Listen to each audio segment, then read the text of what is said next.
Ayo! C'est la première fois que je vous retrouve dans les mini bookmas, dans un endroit digne de ce nom. C'est l'endroit où je filme mes vidéos normalement. Je rappelle, qu'est-ce que c'est les mini bookmas? C'est juste une question, 2 questions à laquelle je réponds et qui ont des rapports avec les livres. Parce que c'est tout petit, je me dis, y a plein de gens qui font des vlogmas. Vous avez genre à chaque fois 2 heures de vlog à regarder souvent, parce qu'il y en a qui font 1 heure et quelques. Donc déjà moi j'ai pas le temps de monter une vidéo qui pourrait potentiellement durer 1h30. Je n'ai pas 1h30 à vous montrer parce que je suis en cours, donc j'ai vraiment rien à vous montrer. Et quand je fais des vlogs, c'est sur une semaine et pas sur un seul jour. Et je me suis dit, j'ai même pas le temps non plus de monter cette vidéo. Et donc je me suis dit, bah j'ai juste, enfin même pas le temps de vous parler des lectures parce que j'ai souvent des devoirs. Donc je me suis dit, bah vas-y, tu vas faire des mini bookmas où tu vas répondre à des questions. Et me voilà. Du coup, aujourd'hui, je réponds à 2 questions. Je réponds à la première sans l'oublier. Alors oui, je n'ai pas... Oh, le bonnet! J'ai pas mis mon pull parce qu'en fait, j'ai 2 heures de trou. Du coup, j'en profite pour filmer mon mini bookmas du jour, filmer mon vlog parce que ça fait depuis mardi que j'ai pas vlogué et j'ai un vlog qui est en cours et j'ai rien dit, rien alors que j'ai plusieurs choses à dire. Et clôturer mon ridathon parce que j'ai fait un ridathon de mercredi à jeudi.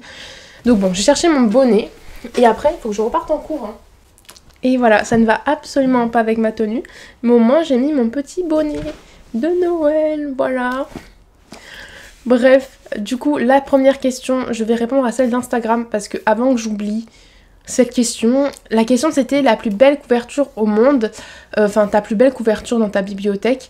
Et en fait je voulais pas oublier parce que j'ai le livre, il est chez ma grand-mère, j'ai prêté mes livres cet été, enfin des romans cet été à ma grand-mère pour voir si ça l'intéressait et tout.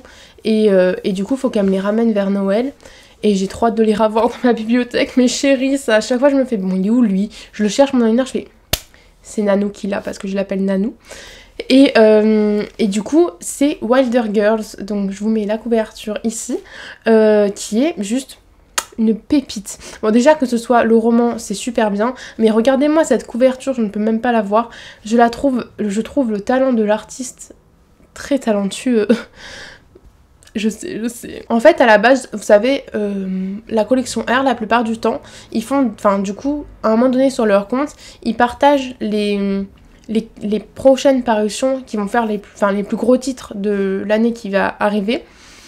Et par exemple, cette année, je sais qu'ils ont prévu de sortir Positive, je crois que ça s'appelle, qui a l'air trop bien. Et du coup, là, ils avaient prévu Wilder Girls, et direct, quand j'ai vu la couverture, j'ai fait oh my god. Et déjà, j'ai pensé à une amie, que je sais qu'elle va passer sur cette vidéo, mais une amie qui lui ressemble, mais énormément.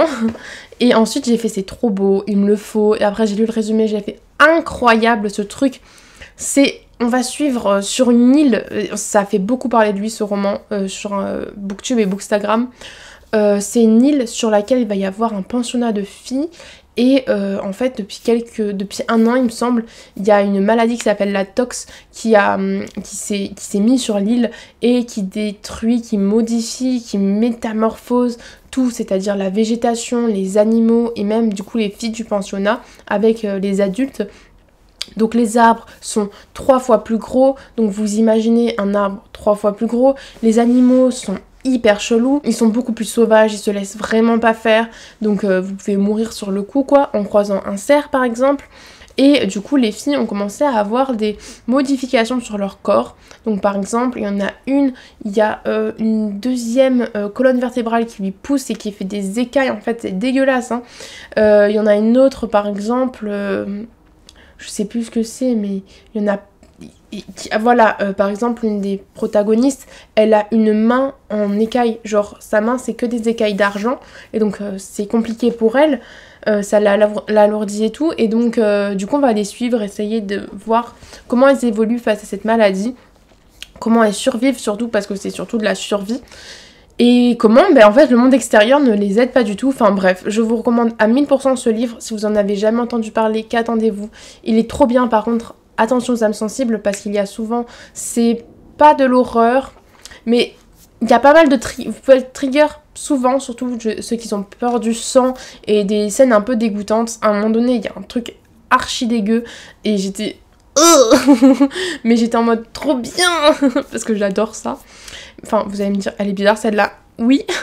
Enfin bon, je vous conseille ce livre. Et du coup, le deuxième livre avec la couverture la plus belle, en fait, c'est tout le temps ceux-là que je cite à chaque fois. Mais du coup, c'est La forme de l'eau. C'est le seul hardback de ma bibliothèque. Il est écrit par Guillermo del Toro et par Daniel Cross. Je sais pas lequel en fait est à l'écrit. Donc le hardback en fait, bon c'est un peu dommage parce que... Ah, je n'arrive pas à l'extraire. Le hardback en soi, il est pas ouf. Genre c'est pas comme de Saxus qui nous font des trucs magnifiques. Il y a juste écrit le titre ici. D'ailleurs il est abîmé, je suis dégoûtée. Et à l'intérieur, ça fait comme ça. Il est encore disponible, c'est pas une édition limitée, pas du tout. Et en fait, je l'ai posé sur une boîte en bois, celle-ci, parce que mon micro est posé sur un tabouret qui est posé, sur lequel sont posés des livres, sur lequel est posé mon micro. Et j'avais prévu de mettre ça, sauf que le micro est trop haut et vous le voyez. Du coup, je l'ai mis sur le côté. Sur ça, j'ai posé mon livre et il vient de tomber. Craquer patate. Ça va, il n'a rien. Voilà, donc on le repose, il va tomber, on va le poser sur le côté, donc je vous montre juste ça. Donc regardez-moi cette couverture juste incroyable, c'est trop beau, les couleurs utilisées sont trop belles, le dessin est super beau et genre, je sais pas, et puis c'est un tout quoi, regardez-moi ça, oh my god, c'est trop beau. Enfin bon, je suis très contente de l'avoir dans ma bibliothèque, d'autant que c'était un livre qui était super bien. Je pense que vous connaissez, il y a un film qui est sorti dessus. Mais on est dans les années 60 et on va suivre une femme qui travaille dans une usine ou quelque chose comme ça. Et un jour dans l'usine, on va ramener cette bête qui va être mise dans une cuve et elle va avoir un lien avec cette bête. Elle va commencer à avoir peut-être des sentiments, je sais plus trop, ça fait un moment que je l'ai lu, mais pas des sentiments spécialement, mais vraiment un lien qui va se former entre eux. Et voilà, elle fascine Elisa. C'est une fascination, c'est contre nature pour elle, enfin elle peut pas le contrôler. Et du coup, ben, on va suivre leur aventure, tous les deux, leur relation, leur évolution. Et c'était très bien, j'ai beaucoup aimé. Franchement, c'était très bien. Il faudrait peut-être que je me le relise un jour parce que vraiment, c'était super. Et du coup, la deuxième question, qui était celle de Emma, c'était, alors, encore une fois, c'est une de ces deuxièmes questions. Je savais pas quoi répondre. C'était la recette idéale de Noël. Et là, j'étais en mode, quoi? Donc en fait, après, j'ai regardé sa vidéo parce que je l'ai pas vue pour pas être influencée sur les titres. Du coup, je la regarderai en janvier. Mais j'ai vu sa vidéo et en fait elle expliquait un peu mieux ce que ça voulait dire. Donc quand je comprends pas les thèmes, je regarde la vidéo, ce qu'elle dit. Et donc elle disait qu'il fallait avoir une romance compliquée mais pas trop, de la famille, genre un rassemblement, qu'on parle de gâteaux et puis qu'il y ait une petite intrigue mise autour de Noël. Et donc au début je me disais mais qu'est-ce que je vais mettre parce que j'ai pas beaucoup de livres de Noël et je vais vous présenter un livre qui n'est pas forcément une romance de Noël mais qui se déroule en fait pendant Noël et c'est Aux délices des anges de Cathy Cassidy. Donc je pense que ça vous dit quelque chose cette couverture, c'est celle qui a écrit Les filles au chocolat qui est une saga assez connue de cet auteur. Et donc il y a toujours des cupcakes et des petites gourmandises dessus. Et je sais que c'est pour certains ça va paraître hyper jeunesse. Mais il faut savoir que moi, cette auteure, elle a une place très importante dans mon cœur. Genre il y a juste sa dernière saga que je n'ai pas qui est Au bureau des cœurs retrouvés ou des cœurs brisés, quelque chose comme ça. Parce que faut que je m'achète le tome 1 en fait. J'ai le tome 2 dans ma palle parce que je l'ai reçu en SP. Mais j'hésite en fait à lire cette saga. Mais en tout cas, Cathy Cassidy, vraiment, j'aime tellement. Même si c'est assez jeunesse, je sais pas, j'ai un lien très particulier avec cette auteure. J'aime tout ce qu'elle fait. Il y a souvent, tout le temps, en fait, des thèmes qui sont abordés et qui sont très importants. Surtout à l'âge de 12 ans, enfin, à peu près l'âge où il faut le lire. Bon, il y a de l'amour. Alors qu'à 12 ans, vivre de la passion comme ça, c'est un peu chelou. Mais, enfin, moi, perso, j'étais pas amoureuse à cet âge-là, hein. Mais c'est toujours super bien. Mais il y a toujours de l'amour dans les tomes. Et donc, dans celui-là, on va suivre... Alors, c'est pas une saga, c'est un one-shot, du coup, parce que c'est mes préférés, en fait, ces one-shots. Faut savoir que, ouais, ces sagas, j'ai un peu plus de mal au bout d'un moment. Alors que ces one-shots, ils sont toujours bien. Et donc dans celui-là, du coup, on va suivre Ania qui a 13 ans, qui vient de Pologne et qui s'est installée en Angleterre, du coup. avec sa maman et son petit frère, je crois, ou sa petite sœur. Enfin, en tout cas, il y a sa maman. Et donc, elle va devoir s'intégrer en Angleterre alors qu'elle parle pas super bien anglais. Elle est complètement étrangère à ce pays. Et sa mère, elle va devoir gagner de l'argent, trouver un travail.